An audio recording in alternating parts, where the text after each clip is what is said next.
This is pretty much my stomping ground. My sister lives there. This was my dad's shop when I was growing up. And then that was the skating rink that's in like all the songs I talk about. During COVID, I did a song called Grand Prix. And it was the last car he was working on when he passed away. It was a 1962 Pontiac. And yeah, he was working on that one quite a bit when he passed away. And then my sister and I got it in the will. And so I wrote a song about it. We actually got it running during COVID. I got to drive it for the first time. She was in 1962 with tuck and roll seats. Flying down that highway, that Pontiac was made. From the time I was little, I remember just going around every weekend to different churches and listening to them sing. And so I got that side of it. And then my dad was like a huge Merle Haggard fan. Like, I remember he would always like now that I'm older and I see like my dad's style, like he styled himself after Merle Haggard. So like he always had like these like short zip boots and like had his hairstyle like Merle.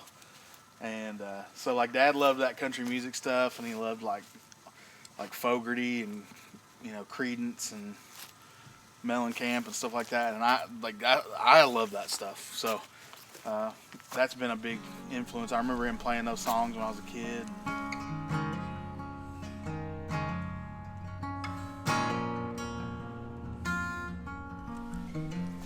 These were all mechanic bays right here. And so like my dad would have my cousins work for him because they were all mechanics too.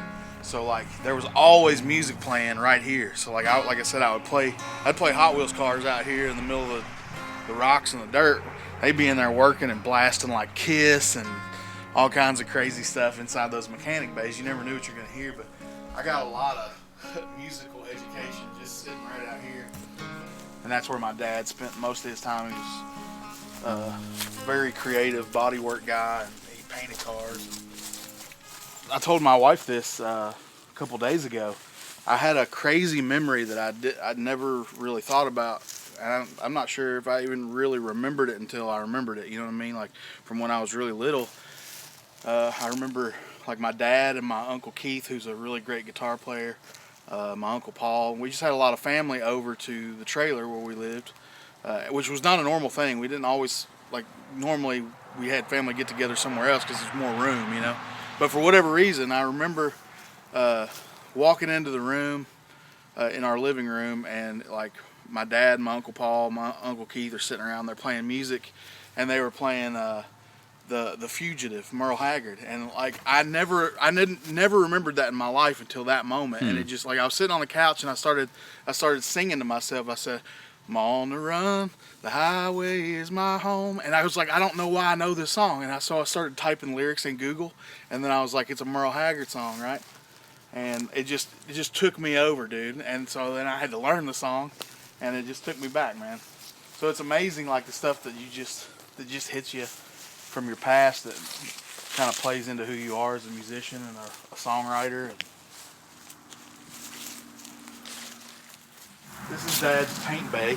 Dad was one of those guys who could not stand a mistake, so he'd pull it out here in the sun and he'd go over it, and then if it wasn't good, he redid the whole thing. With songwriting, I think that's why I am the way I am about details. Is like I want everybody listening to a song to be able to take them there and be able to see the whole story start to finish. And I think I get that from him. Like he just cared so much about details. Whether there was a fish scales or runs in the paint or anything like that. When I was really young, he had a '77 Trans Am.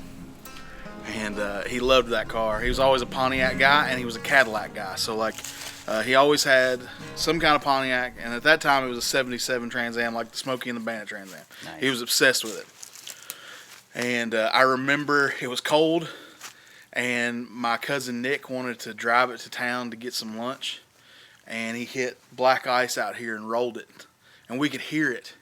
Because it's right down here on the straight stretch, and Dad could hear it, and I remember his face, and he just went, He just shut his eyes like he just knew it. He knew it, you know. So we went down, made sure Nick was okay, and sure enough, he had rolled the Trans Am, and it sat out here like as a horrible reminder for like I don't know, like 10 years. I wish it was still here. Dad couldn't let it go of it, you know. Yeah, I do too. I wish it was still there, and then he always loved like early 80s Cadillacs. I don't know if you remember these movies. You remember Gone in 60 Seconds, the original one, and then there was a movie by the same guy called The Junk Man. That one, it was like the most car wrecks in history or something like that. Broke the record for the most car wrecks in a movie, right?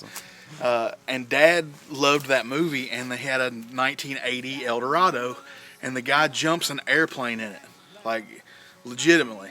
And so Dad loved that, and he bought one that looked just like it, and we drove that around forever. And that was the car he had when he passed away, was that Eldorado.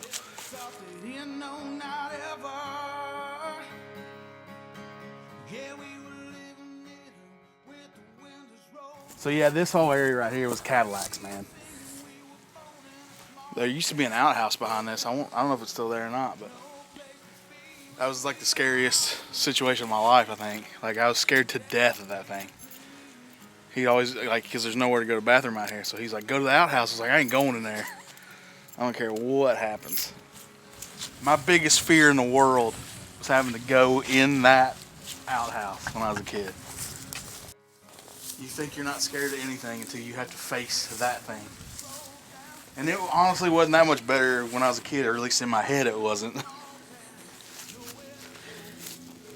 Scary. Big hole on top of it. It's air conditioning. Something's definitely going to kill you if you go in there.